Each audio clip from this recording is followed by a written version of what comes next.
je me suis posé certaines questions. De quelle Mauritanie parlez-vous?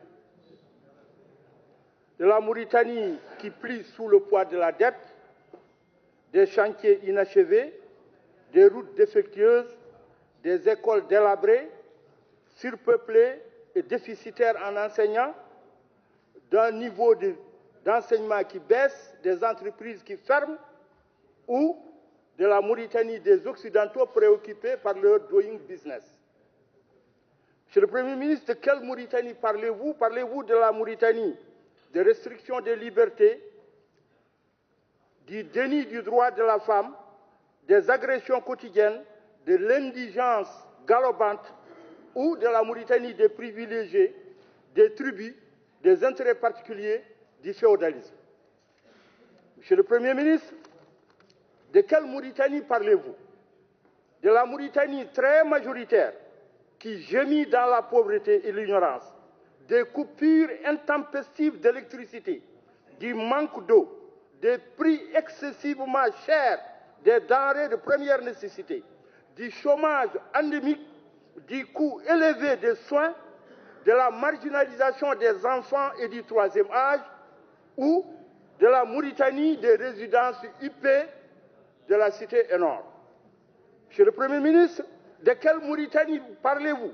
La Mauritanie des injustices sociales, des emprisonnements à l'appel, du climat politique délétère, de la déconfiture de l'unité nationale, ou celle du forcing politique, du flegme et du minteiwali? Monsieur le Premier ministre, j'ai vu que vous avez consacré un petit paragraphe à l'unité nationale. Or, dans un pays que des populations se soulèvent individuellement pour poser leurs droits, ce n'est pas inquiétant.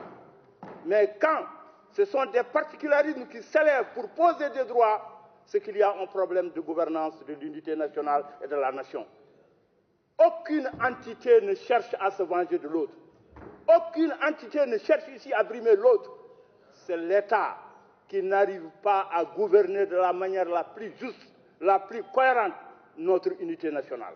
C'est l'État qui n'arrive pas à mettre sur le même pied d'égalité tous ses citoyens. C'est cela qui est posé.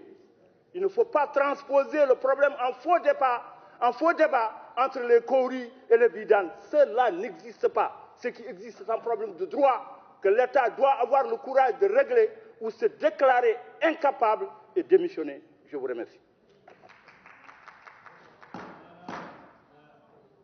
الكلمة النائب الموقر محمد المحمود. عندكم 10 دقائق.